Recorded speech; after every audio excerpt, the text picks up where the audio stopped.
Hello busy and crazy moms, welcome back to my channel. ನನ್ನ ಹೆಸರು ಸುಮಾ ಅನಿಲ್.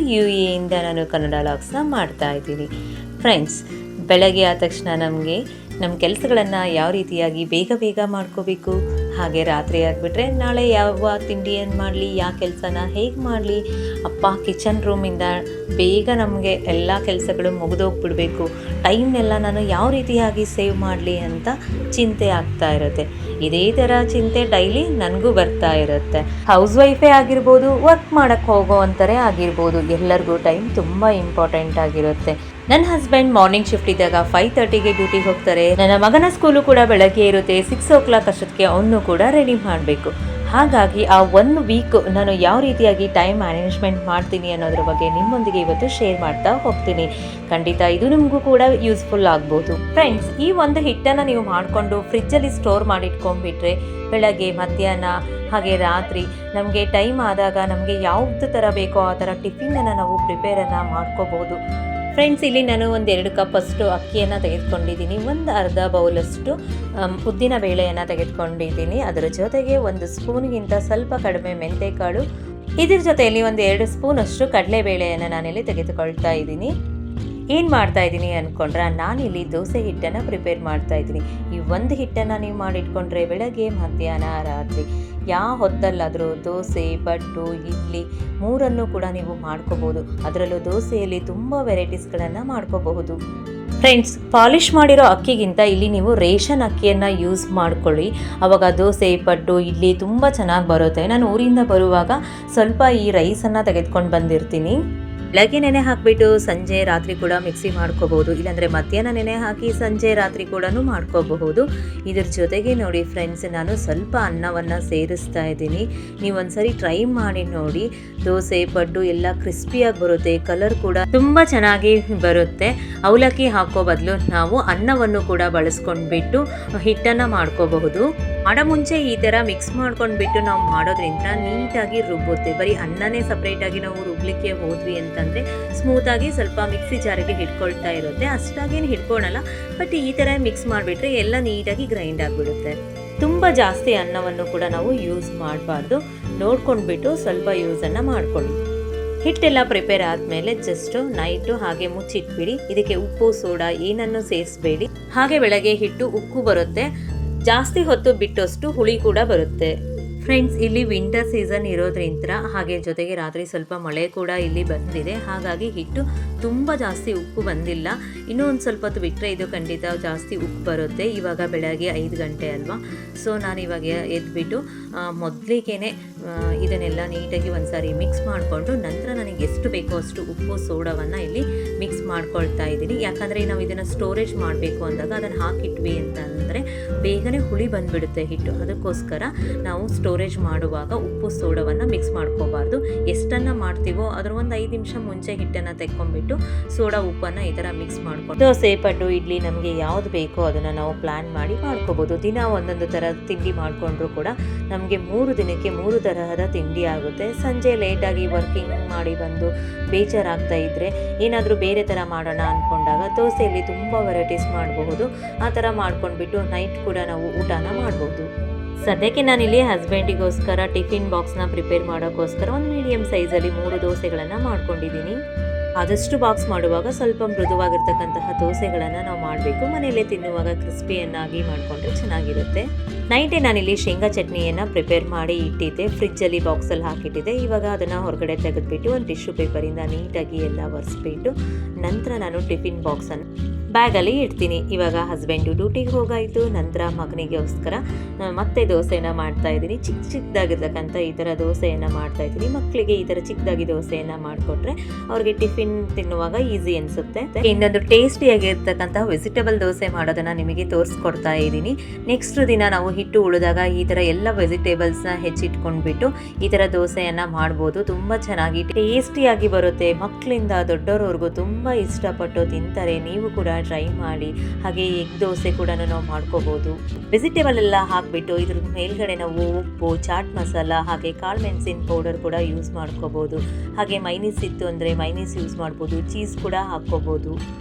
ಈ ಥರ ಬೇಡ ಅಂದರೆ ಇದನ್ನೆಲ್ಲ ನೀವು ಡೈರೆಕ್ಟಾಗಿ ಹಿಟ್ಟಿಗೆ ಮಿಕ್ಸ್ ಮಾಡ್ಕೊಂಬಿಟ್ಟು ಡೈರೆಕ್ಟಾಗಿ ಆ ಥರ ದೋಸೆ ಕೂಡ ನಾವು ಮಾಡಬಹುದು.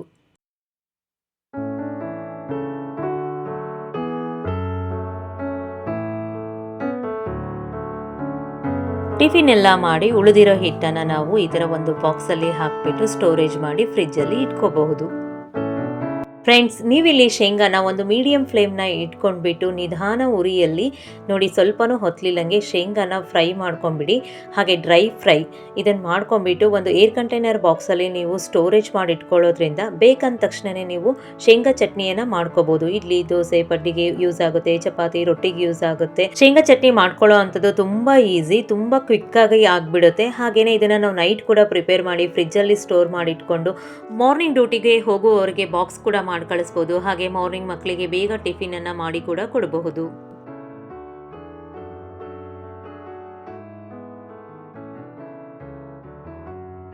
ಟಿಫಿನ್ ಎಲ್ಲ ಮಾಡಾದ್ಮೇಲೆ ಇನ್ನೂ ಚಟ್ನಿ ಉಳಿದಿದ್ರೆ ನಾವು ಅದನ್ನ ಸ್ಟೋರೇಜ್ ಮಾಡಿ ಇಡ್ಬೋದು. 2 ಡೇಸ್ ಆದರೂ ಶೇಂಗಾ ಚಟ್ನಿ ಹಾಳಾಗೋದಿಲ್ಲ.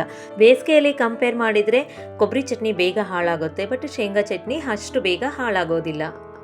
ನೈಟು ಶೇಂಗಾ ಚಟ್ನಿಯನ್ನು ಮಾಡಿ ಉಳಿದಿರ್ತಕ್ಕಂತಹ ಶೇಂಗಾನ ನಾನು ನೋಡಿ ಬಾಕ್ಸಲ್ಲಿ ಸ್ಟೋರೇಜ್ ಮಾಡಿಟ್ಟಿದ್ದೆ.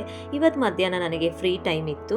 ಶೇಂಗಾ ಚಟ್ನಿ ಪೌಡರನ್ನು ನಾನು ಮಾಡಿಟ್ಕೊಳ್ತಾ ಇದ್ದೀನಿ. ಈ ಶೇಂಗಾ ಚಟ್ನಿ ಪೌಡರ್ನ ನಾವು ಮಾಡಿಟ್ಕೊಳೋದ್ರಿಂದ ದೋಸೆ ಮೇಲಾಗಿರ್ಬೋದು, ಚಪಾತಿ, ರೊಟ್ಟಿಗೆ ಮೊಸರನ್ನ ಮಿಕ್ಸ್ ಮಾಡ್ಕೊಂಡ್ಬಿಟ್ಟು ನೀವು ತಿನ್ಬೋದು. ಚಟ್ನಿ ಇಲ್ಲ ಅಂದಾಗ ಜಸ್ಟ್ ಮೊಸರನ್ನ ಮಿಕ್ಸ್ ಮಾಡ್ಕೊಂಡ್ರಿ ಅಂದರೆ ಸಾಕು, ನಿಮಗೆ ಚಟ್ನಿ ಪ್ರಿಪೇರ್ ಆಗಿಬಿಡುತ್ತೆ. ಇದನ್ನು ನೀವು ಯಾವುದಕ್ಕೆ ಬೇಕಾದರೂ ಯೂಸ್ ಮಾಡ್ಕೋಬೋದು. ಜೊತೆಗೆ ಚಿತ್ರಾನ್ನ, ಪಲಾವಿಗೆಲ್ಲ ಸೈಡಲ್ಲೇ ಹಾಕ್ಕೊಂಡು ಯೂಸ್ ಮಾಡ್ಬೋದು. ಶೇಂಗಾ ಪೌಡ್ರನ್ನ ಬದನೆಕಾಯಿ ಪಲ್ಯ, ಕ್ಯಾಪ್ಸಿಕಮ್ ಪಲ್ಯಗಳನ್ನು ನಾವು ಮಾಡಿದಾಗ ಯೂಸ್ ಮಾಡ್ಕೊಂಡ್ವಿ ಅಂದರೆ ಟೇಸ್ಟ್ ಕೂಡ ತುಂಬ ಚೆನ್ನಾಗಿರುತ್ತೆ. ಇದ್ರ ಜೊತೆಗೆ ಸ್ವಲ್ಪ ಗುರಾಳ್ ಪೌಡ್ರನ್ನು ಕೂಡ ನಾವು ಮಾಡಿಟ್ಟಿಟ್ಕೊಂಡ್ವಿ ಅಂತಂದರೆ ನೀವು ಬೀನ್ಸ್ ಆಗಿರ್ಬೋದು, ಜವಳೆಕಾಯಿ ಆಗಿರ್ಬೋದು, ಕ್ಯಾಪ್ಸಿಕಮ್ಮೇ ಆಗಿರ್ಬೋದು, ನೀವು ಯಾವ ಪಲ್ಯ ಮಾಡಿದಾಗೂ ಹಾಕಿದರೆ ಪಲ್ಯ ಟೇಸ್ಟ್ ತುಂಬ ಚೆನ್ನಾಗಿ ಇರುತ್ತೆ. ನನ್ನ ಹಳೆ ವಿಡಿಯೋಗಳಲ್ಲಿ ಆ ಎಲ್ಲ ರೆಸಿಪಿಗಳನ್ನು ನಾನು ಮಾಡಿ ಹಾಕಿದ್ದೀನಿ. ನೀವು ಒಂದ್ಸರಿ ಟೈಮ್ ಇದ್ದಾಗ ಚೆಕ್ ಮಾಡಿ ನೋಡಿ.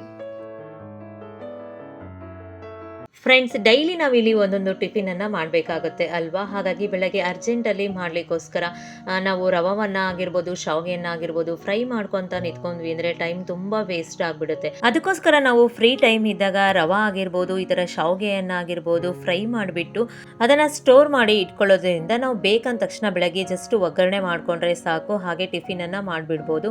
ಇಲ್ಲ ಅಂದರೆ ಬೆಳಗ್ಗೆ ಅದನ್ನು ನೀಟಾಗಿ ಫ್ರೈ ಮಾಡ್ತಾ ನಿಂತ್ಕೊಳ್ಳೋದ್ಲಿಗೆ ತುಂಬ ಟೈಮ್ ವೇಸ್ಟ್ ಆಗುತ್ತೆ.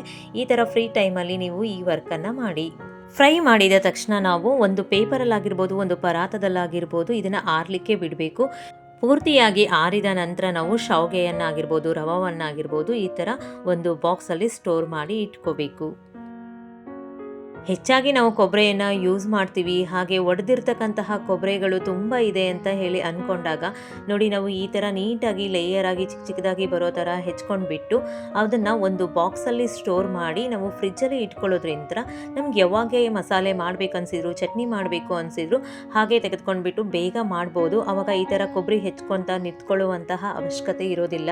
ಹಾಗೆ ನಾವು ಕೊಬ್ಬರಿನ ತುರಿದ್ಬಿಟ್ಟು ಕೂಡ ನಾವು ಇಟ್ಕೋಬೋದು. ಇದನ್ನೆಲ್ಲ ಫ್ರೀಝರಲ್ಲಿ ಇಡಬೇಕು ನಾವು, ಆವಾಗ ಕೊಬ್ಬರಿ ಅದೇ ಫ್ರೆಶ್ನೆಸ್ ಇರುತ್ತೆ. ಆದಷ್ಟು ಫ್ರೆಶ್ ಆಗಿರ್ತಕ್ಕಂತಹ ತೆಂಗಿನಕಾಯಿಗಳನ್ನ ಒಡೆದುಕೊಂಡೇ ನಾವು ಮಸಾಲೆ ಹಾಗೂ ಚಟ್ನಿಯನ್ನ ಮಾಡ್ಕೋಬೇಕು.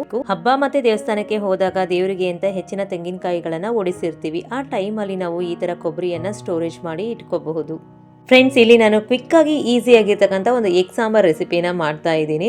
ಅದಕ್ಕೋಸ್ಕರ ಇವಾಗ ಪ್ರಿಪ್ರೇಷನನ್ನು ಮಾಡ್ಕೊಳ್ತಾ ಇದ್ದೀನಿ. ಹಾಗೆಯೇ ನಾವು ತರಕಾರಿಗಳನ್ನು ಹೆಚ್ಚುವಾಗ ಈ ಥರ ಯಾವುದಾದ್ರು ಒಂದು ಪ್ಲಾಸ್ಟಿಕ್ ಬಾಕ್ಸನ್ನು ಸೈಡಲ್ಲಿ ಇಟ್ಕೊಂಡ್ಬಿಟ್ರೆ ತರಕಾರಿಯಿಂದ ಬರ್ತಕ್ಕಂತಹ ವೇಸ್ಟೇಜ್ನೆಲ್ಲ ಅದಕ್ಕೆ ಡೈರೆಕ್ಟಾಗಿ ಹಾಕ್ತಾ ಹೋಗ್ಬೋದು. ಇದರಿಂದ ಕಿಚನ್ ಕೌಂಟರ್ ಕ್ಲೀನ್ ಆಗಿರುತ್ತೆ. ಹಾಗೆ ನಮಗೂ ಕೂಡ ಜಾಸ್ತಿ ಕೆಲಸ ಅನಿಸೋದಿಲ್ಲ. ಡೈರೆಕ್ಟಾಗಿ ಹೋಗ್ಬಿಟ್ಟು ನಾವು ಡಸ್ಟ್ಬಿನ್ನಿಗೆ ಹಾಕಬಹುದು.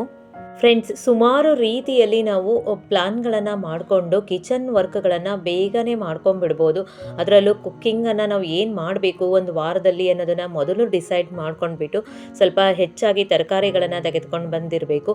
ಒಂದೊಂದೇ ತರಕಾರಿಗಳು ಅದು ಇಲ್ಲ ಇದು ಇಲ್ಲ ಅಂತ ಹೇಳಿ ಅಂದಾಗ ಏನು ಮಾಡಬೇಕು ಅನ್ನೋ ಕನ್ಫ್ಯೂಷನ್ ನಮಗೆ ತುಂಬ ಸ್ಟಾರ್ಟ್ ಆಗಿಬಿಡುತ್ತೆ. ತರಕಾರಿಗಳನ್ನು ತಂದಾಗ ಒಂದು ಸ್ವಲ್ಪ ಟೈಮನ್ನು ತೆಗೆದುಕೊಂಡ್ಬಿಟ್ಟು ಎಲ್ಲ ತರಕಾರಿಗಳನ್ನು ನಾವು ವಾಶ್ ಮಾಡಿಬಿಟ್ಟು ಒಂದು ಕಾಟನ್ ಬಟ್ಟೆಯಲ್ಲಿ ಅದನ್ನೆಲ್ಲ ಒಣಗಿಸ್ಕೊಂಡ್ಬಿಟ್ಟು ನಂತರ ನಾವು ಫ್ರಿಜ್ಜಲ್ಲಿ ಸ್ಟೋರೇಜ್ ಮಾಡಿಟ್ಕೊಂಡ್ವಿ ಅಂದರೆ ನಾವು ಕುಕ್ ಮಾಡೋ ಟೈಮಲ್ಲಿ ಎಲ್ಲ ತರಕಾರಿಗಳನ್ನು ವಾಶ್ ಮಾಡುವಂಥದ್ದು ಅದನ್ನೆಲ್ಲ ಒಣಗಿಸ್ಕೊಂಡು ಮತ್ತೆ ಮಾಡುವಂತಹ ಅವಶ್ಯಕತೆ ಇರಲ್ಲ. ಆವಾಗ ಬೇಗನೆ ನಮಗೆ ಕೆಲಸಗಳು ಸಾಗುತ್ತೆ.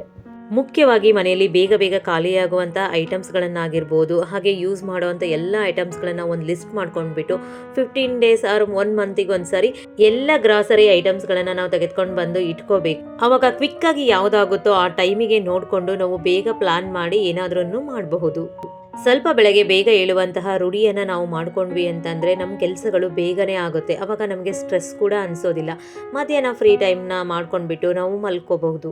ಮುಖ್ಯವಾಗಿ ನಾವು ಬಳಸುವಂತಹ ಎಲ್ಲ ಸಾಂಬಾರ್ ಪೌಡರ್ ಐಟಮ್ಸ್ಗಳ ಬಾಕ್ಸ್ಗಳ ಮೇಲೆ ಒಂದೊಂದು ಹೆಸರುಗಳನ್ನು ಬರೆದು ನಾವು ಇಟ್ಕೊಂಡ್ಬಿಟ್ರೂ ಕೂಡ ನಮಗೆ ಯಾವುದು ಯಾವ ಪೌಡರ್ ಅಂತ ಕನ್ಫ್ಯೂಸ್ ಆಗೋದಿಲ್ಲ. ಹಾಗೆ ಯಾವಾಗಲೂ ನಾವು ಸ್ಟೋರ್ ಮಾಡಿ ಇಟ್ಕೊಳ್ಳೋದ್ರಿಂದ ಬೇಕಂದ ತಕ್ಷಣ ಹುಡುಕುವಂಥ ಅವಶ್ಯಕತೆ ಇಲ್ಲದೇ ಬೇಗ ಬೇಗ ಕೆಲಸಗಳು ಕೂಡ ಸಾಗುತ್ತೆ.